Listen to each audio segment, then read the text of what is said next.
Tay, anong message sa Sunday?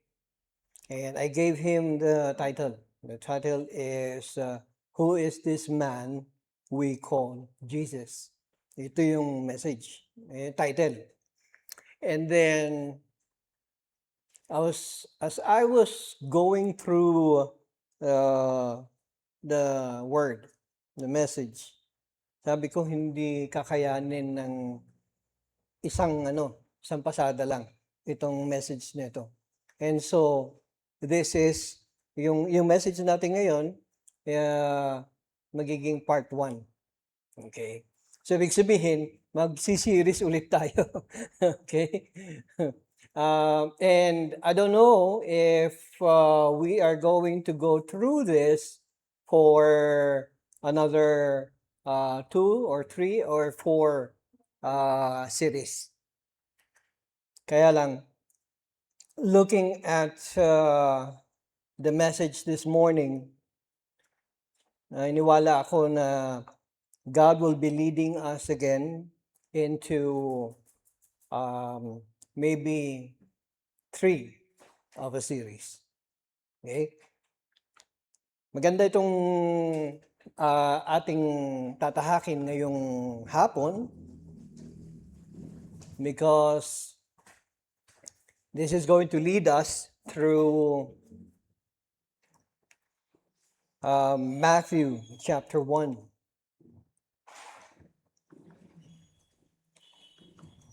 So, may I encourage everyone to open your Bibles to Matthew chapter 1.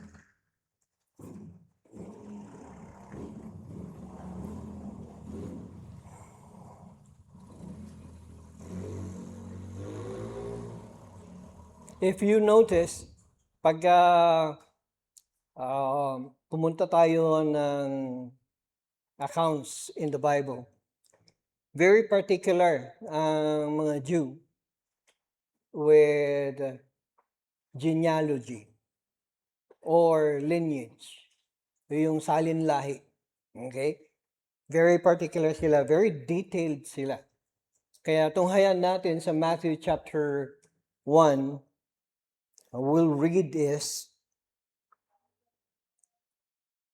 The record of the genealogy of Jesus, the Messiah, the son of David, the son of Abraham. Abraham was the father of Isaac, Isaac the father of Jacob, and Jacob the father of Judah and his brothers. Judah was the father of Perez and Zerah by Tamar. Perez was the father of Hezron, and Hezron the father of Ram. Ram was the father of Aminadab, Aminadab the father of Nahshon. Nahshon the father of Salmon. Salmon was the father of Boaz by Rahab. Boaz was the father of Obed by Ruth, and Obed the father of Jesse. Jesse was the father of David, the king. David was the father of Solomon by Bathsheba, who had been the wife of Uriah. Solomon was the father of Rehoboam. Rehoboam, the father of Abijah, and Abijah, the father of Asa. Asa was the father of Jehoshaphat. Jehoshaphat was the father of Joram, and Joram the father of Uzziah. Uzziah was the father of Jotham, and Jotham the father of Ahaz. And Ahaz the father of Hezekiah. Hezekiah was the father of Manasseh. Manasseh the father of Ammon, and Ammon the father of Josiah. Josiah became the father of Jeconiah and his brothers at the time of the deportation to Babylon. After the deportation to Babylon, Jeconiah became the father of Shealtiel. Shealtiel, the father of Zerubbabel. Zerubbabel was the father of Abihud. Abihud, the father of Eliakim, and Eliakim, the father of Azor. Azor was the father of Zadok. Zadok, the father of Achim, and Achim, the father of Eliud. Eliud was the father of Eleazar. Eleazar, the father of Matan, and Matan, the father of Jacob. Jacob, the father of Joseph, the husband of Mary, by whom Jesus was born, who is called the Messiah. So all the generations from Abraham to David are 14 generations. from David to the deportation to Babylon, 14 generations. And from the deportation to Babylon to the Messiah, 14 generations. Now, the birth of Jesus Christ was as follows.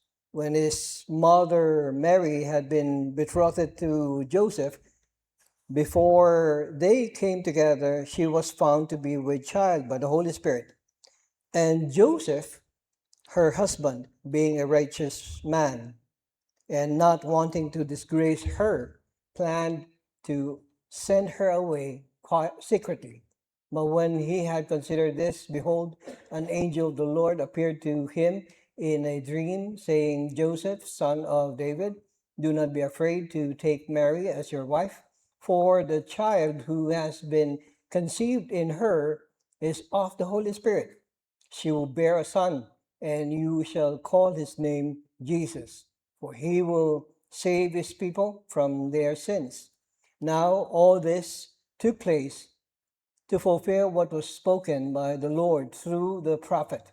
Behold, the virgin shall be with child and shall bear a son, and they shall call his name Emmanuel, which translated means God with us.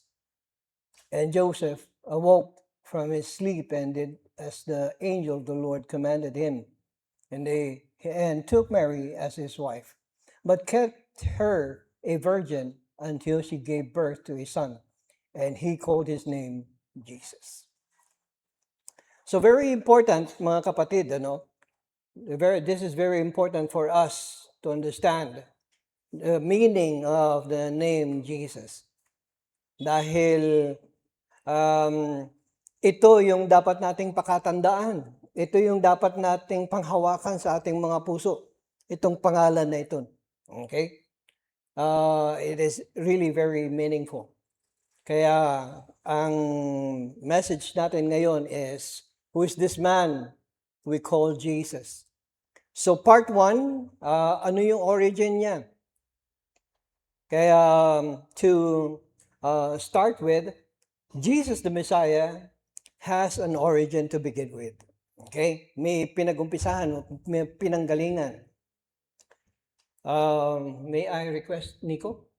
Pwedeng magtutok ka na, ng medyo mainit dito sa sa itaas. Pinapawisan na ako. All right. Okay, thank you very much. So may origin siya, may pinanggalingan. Okay? At ganun din sa inyo, ang bawat isa sa atin. Like for example, I have 3 boys. I have 3 sons. They're all boys. Yung panganay ko, his real name is Ray Carlo. His screen name is Dave. Dave, bakit ganun yung pangalan? Bakit ang layo nung pangalan niya? May meaning yun. It's also the same with Nico. Nico, ang real name niya is Rain Karl Mark. Layo, di ba? Si Ramon, anong screen name niya?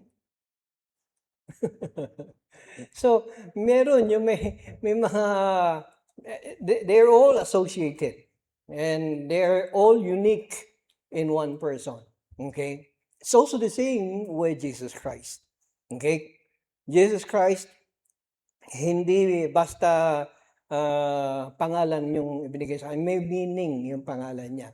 So, he came in a very special and unique way to give emphasis on how he can be our Savior and more. Okay? There's something more to the name of Jesus na dapat iniisip natin at dapat binibigyan natin ng halaga. Okay? Sapagkat when we mention the name Jesus, it should have an impact in our lives. At kailangan matuto tayo kung paano pangalagaan ang pangalan na yun. Okay? You need to understand, mga kapatid, that the name, when we are now associated to the name Jesus Christ, we no longer are separate from it. We are now related to that name, Jesus Christ. Okay? Kaya nga inihahayag natin, di ba? Inihahayag natin, we try our best to share the name Jesus Christ to people we come across. Okay? Ini-introduce natin si Jesus Christ with other people. Okay? Why? Because we want other people to be associated also to Jesus Christ. Okay? Kaya malaking bagay na hindi lang malaman, matunghayan pangalang Jesus Christ, but it has something to do with our lives personally. Okay? Now, first, tignan natin yung salinlahi at kung ano yung lineage na ito. Okay? Kung ano yung baybay ng salinlahi ni Jesus. Okay? Una, huwag nating kalilimutan, ito ay salinlahi coming from Adam. Okay? The first man. And from the first man, tinunghayan natin, nakita naman natin dito sa binasa natin kanita. Okay? Mag-uumpisa tayo kay Abraham. Okay? So from Abraham, we find that he is related, okay, King David actually is related to Abraham. Now, alam natin yung nangyaring kwento sa buhay ni Abraham, di ba? At ganun din kay King David. Now, King David, later on, when he was reigning king, he met Bathsheba.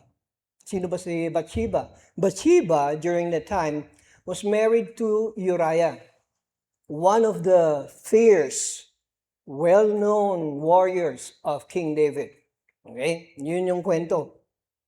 Now, anong kaugnayan ni King David kay Bathsheba?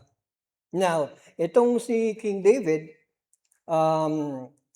fell in love lustfully on Bathsheba. Kung saan pinakuha niya si Bathsheba at inari niya, sinipingan niya si Bathsheba. Okay? At nung nagkasala siya kay Bathsheba, nagbuntis, di ba? Nagbunga yung pagkakasala ni King David with Bathsheba.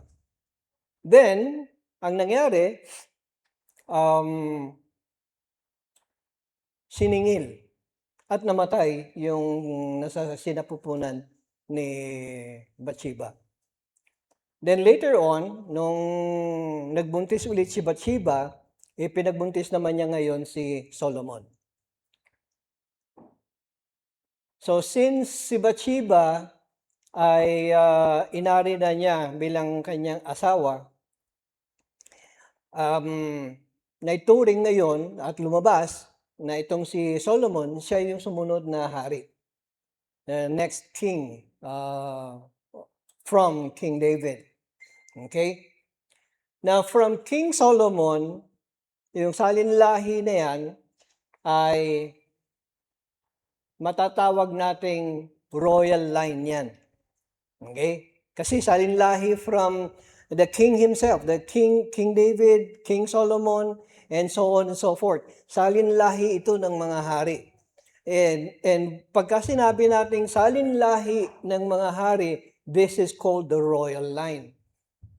Kaya ito yung nabasa natin from Matthew chapter 1 verses 1 to 17, yung binanggit natin kanina.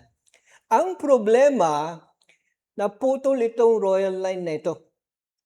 Naputol itong royal line na ito dahil kay Konaya. Tignan natin ha. Tunghayan natin. Let's go to Jeremiah. From your Bibles, open your Bibles to Jeremiah chapter 22. Bakit naputol yung royal line? So from Jeremiah chapter 22, verses 24 to 30, Basahin natin, verse 22 or verse 24. As I live, declares the Lord, even though Coniah, the son of Jehoiakim, king of Judah, were a signet ring on my right hand, yet I would pull you off. Bakit kaya? Verse 25, and I will give you over into the hand of those who are seeking your life. Yes, into the hand of those whom you dread, even into the hand of Nebuchadnezzar, king of Babylon, and into the hand of the Chaldeans. I will hurl you and your mother who bore you into another country where you were not born, and there you will die. Verse 27, but as for the land to which they desire to return, they will not return to it. Is this man Coniah a despised shattered jar, or is he an undesirable vessel? Why have he and his descendants been hurled out and cast into a land that they had not known? Again, this is the time when they were deported to Babylon. Okay? Ito yung panahon na ng deportation. Verse 29, O land, land, land, hear the word of the Lord. Thus says the Lord, write this man down, childless, a man who will not prosper in his days. For no man of his descendants will prosper sitting on the throne of David or ruling again in Judah. Naputol. Actually, ang naputol dito is the privilege of sitting again on the throne. Naputol na yung royal line. Hindi ibig sabihin, hindi na sila magkakaanak. Nagkaanak pa rin naman itong si Coniah. Okay? Ang naputol lang is the royal line. Yung the right to rule over Judah. The right to sit on the throne as king for Judah. Okay, so naputol dyan. Kung naputol, anong mangyayari ngayon? Okay, let's go back to King David. Akyat ulit tayo kay King David. Itong si King David, nagkaanak ulit kay Bathsheba. And this time, ang naging anak niya is si Nathan. And Nathan, sa saling lahi na yan, ay si Mary naman. Okay? Si Mary. Now, kung tutunghayan naman natin, let's go to Luke chapter 3 para makita na ma-appreciate natin yung lineage na ito. Okay, punta tayo sa Luke chapter 3. Para makita natin, matunghayan natin, ano ba yung sinasabi na lineage na ito? So, okay. Luke chapter 3, and we read from verses 23 to 30.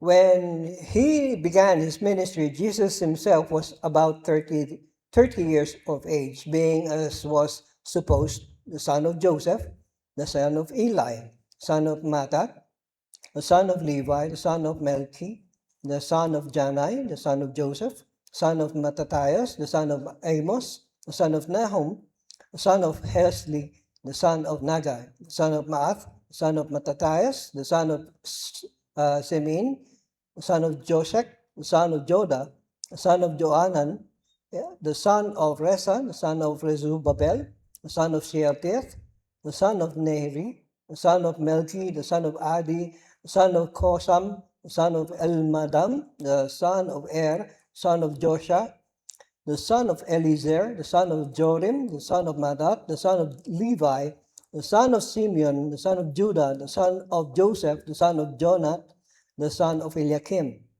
the son of Melchiah, and the son of Mattat, the son of Nathan, the son of David. Anong relationship ngayon dito ni nasaan yung pangalan ni Mary dito? Pagka naglilista kasi sila ng mga lineage, Okay? Pagka naglilista sila ng genealogy, hindi bihirang inilalagay ang pangalan ng babae. Bihirang inilalagay ang pangalan ng babae. But here, in this particular passage, in Luke chapter 3, kung makikita ninyo dito, inumpisahan ang pangalan son of Joseph. Sabi niya ganyan. Pero ito itinutunghay o inihahambing o sinasabi asawa ni Mary. So, ang baybay dito is coming from Mary going up, di ba? Nakita niyo pabaliktad? Hindi katulad nung kay Matthew kanina, from Abraham going down to Joseph. Yun yung baybay. Pero dito sa Luke, inumpisahan from Mary or dun sa asawa ni Mary na si Joseph going up to King David. Okay? So, wag tayong malilito dyan, ha? So, nakita natin yung lineage na yan. This is a legal line na tinatawag natin. Legal line, ibig sabihin, ito yung pinanggalingan na salinlahi ni Mary from King David. Okay? Ito naman ang salinlahi ni Joseph for the royal line. Now, take note ha, naputol dito. Kaya nga dito pumasok ngayon ang Holy Spirit. Dito pumasok ngayon ang Holy Spirit where Jesus Christ is now being conceived in Mary. Okay? Diyan ngayon pumasok si Jesus Christ. Okay? Now, says here, Joseph could not be the natural father of Jesus, for there was a taint on Joseph's ancestry that forbade any son of his sitting on David's throne. So nakita naman natin, di ba, from Jeremiah chapter 22, naputol doon yung royal line.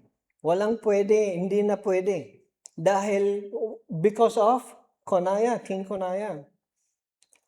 Ano ba naging kasalanan ni King Conaiah? Malaki ang naging kasalanan niya sapagkat binuhay niya muli yung mga Diyos-Diyosan ng mga mga lalawigan nila. Binuhay niya and he set again those Asherah poles at siya mismo ay lumuhod at sumamba sa mga Diyos-Diyosan. This was an abomination in the eyes of God. This is the reason why God, because of His anger, cut off the royal line. From there, wala nang dapat na umupo sa royal line na yan. Okay? So paano makokorek yung lineage na yan? Let's go forward. Sabi niya rito, Jesus had no right to David's throne through Mary, for she was not of the royal line. Okay. Ito yung nitty-gritty part dito eh. Although, yes, in reality, Jesus was born of Mary, okay? Legal line pa rin yan. Pero hindi siya yung royal line. Okay? Hindi siya yung royal line. Although, di ba, pagka sinabi nating legal line, yung lineage ni Mary goes back to King David. Pero, hindi royal line eh. Di ba? Ang royal line is coming from King Solomon. Di ba? Ngayon, paano na-solve yun? The marriage of Mary to Joseph after the conception. Yan, dito na pumasok ngayon.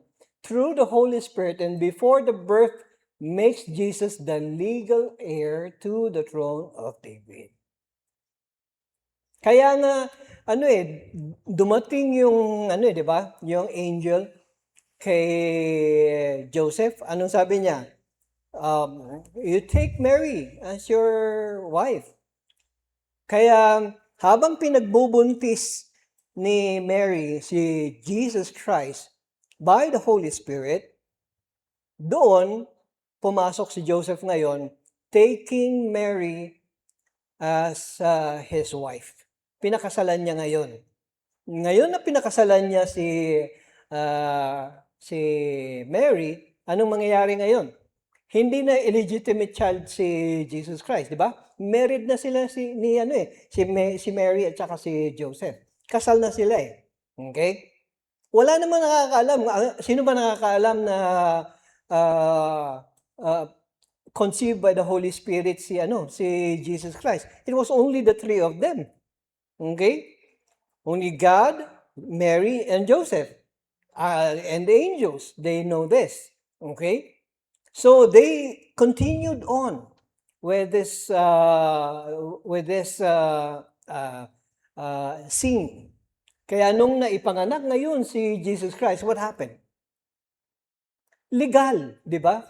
Legal na anak, hindi illegitimate child si Jesus Christ. And at the same time, because of the fact that Joseph comes from the line of King Solomon, Jesus Christ now carries with him the royal line. Problem solved, di ba?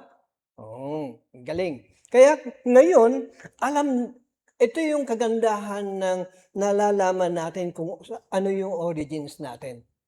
Long time ago, wala akong pakialam eh.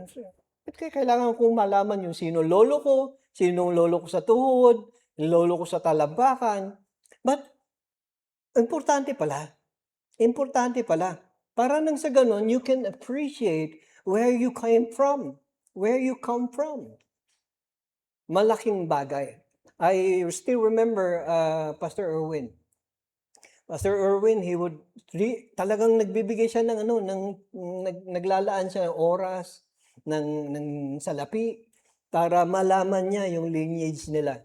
Yung lineage nila sa father's side at sa mother's side. I think it's also wonderful on our part to know our lineage, di ba? Malay nyo, baka isa sa atin dito salinlahi ni Jose Rizal pala, di ba? O kaya ni Lapu-Lapu. Nice. It's good to look into our lineage. Okay? So, Joseph, Jesus Christ, is the rightful heir to the throne of David. He is also the exact fulfillment of God's promise of a Savior for man. Kaya maganda mga kapatid na natutunghayan natin yung lineage na ito. Hindi yung nabasa lang natin. I believe many of you have read already the Gospels, di ba? And once or twice or maybe many times you have come across yung binasa natin kanina, yung lineage or yung genealogy according to Matthew. And then siguro isa kayo sa mga nagtanong, bakit yung genealogy in Luke is very different from the genealogy in Matthew? Yun pala yung explanation. Sa genealogy lineage in Matthew, it talks about the genealogy from King David going to King Solomon, going down to Joseph. Whereas in Luke, ang genealogy na ito is coming from King David going to Nathan, going to Mary, who is already married to Joseph. Yun yung lineage na yun. Kaya magandang maintindihan natin. Okay? Upang sa ganon, maunawaan natin kung saan nagmula si Jesus Christ. And bakit kailangan natin maunawaan ito? Hindi ba? If I can refresh your memory, nag-series tayo on Christology, di ba? And ano yung unang-una? Ano unang-una nating part 1 ng series natin on Christology. We talked about His humanity. Okay, His humanity.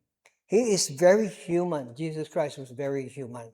And later on, we find out in the second part of the Christology, we find out who Jesus Christ as 100% God. So, kailangan ma-appreciate natin yon. So, ito actually, this is just an offshoot of Christology as we want to further know who Jesus Christ is. Kailangan maunawaan natin na si Jesus Christ was already being prepared even before, long time ago. Okay? At nakita natin, natunghayan natin that God made it, okay? God made the promise fulfilled in Christ Jesus during the whole time yung lineage na ito. Kaya nga, matutunghayan din natin mga kapatid, na if God is able to do this lineage to be fulfilled, ano pa ba yung sa iyo? Ano pa ba yung ikaw? Yeah? Parang lalong-lalo na if you're going, like for example, you're going through some tough times, okay, in your life, nagtatanong ka, ano bang plano ni Lord sa buhay ko? Ano bang plano ni Lord sa buhay ko? Parang hindi ko makita yung future. Hindi ko makita yung future. Parang walang kinabukasan, parang walang nangyayari. Okay? Like I think dumaan sa isipan ni na Sister Karen ito noon, di ba? Yung if I may mention your name, Sister Karen, ano? Yung pinagdadaanan nila noon, para ang labo, di ba? Ang labo nung kinabukasan, parang paggising mo sa umaga, what's for today, Lord? Anong future ko? Also the same with me. It was also the same with me. Na parang day in, day out, paggising ko sa umaga, routine na lang, routine. Parang hindi ko nakikita kung ano bang para bukas? Ano ba yung para sa araw na ito? Ano yung para sa future ng family ko? Anong para sa future ng church natin? And looking at the genealogy, looking at how faithful God is, how He made sure that everything will come to pass, that everything will be put in place. Wow! Ako mismo, sasabihin ko, God is faithful. Amen? God is faithful. Kaya anuman yung pinagdadaanan natin, anumang pagsubok yung pinagdaraanan natin, let's look at what God is able to do. And say, yes, God is faithful. I will put my trust in you. Amen? For today, we'll give a short conclusion on this. The unique birth of Jesus Christ is the celestial turning point that sets the heavens on a grand display of God's glory in a fragile human babe to pronounce salvation towards man. So ngayon parang, wow, ang ganda ng picture, di ba? Everything is in place, and then now we're looking down at a manger, at a child, a babe, wrapped in swaddling clothes. Okay? Parang ang ganda ng very Christmas-like yung kwento natin ngayon. Kasi dapat pastor na pang December yung message mo. No. This is very timely. Very timely. Because we need to look at this babe, this innocent, helpless babe na kapapanganak pa lamang niya, di ba? May threat na sa buhay niya. And King Herod sought for the life, the death of this child already. Okay? So very colorful. Magandang abangan. Ano ang susunod na kabanata sa buhay ng batang ito? And I want us to closely look into this message so that we as a church would find how God has prepared this story for our salvation. Napakaganda.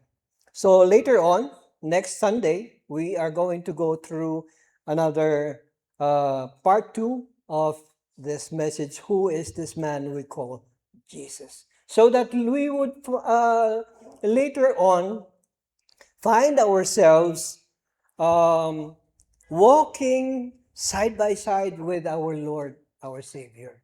So ayaw ko kasing ayaw kong dumating tayo sa point na kilala nga natin si Jesus, pero malayo. Hindi.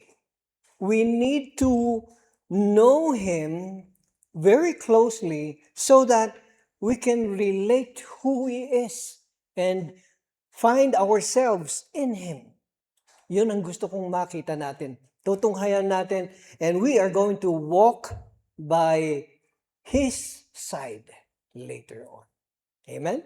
Ito yung excitement. Ito yung exciting dito. Let us pray. Father in heaven, we thank you for this short message on the origin of Jesus Christ, His lineage.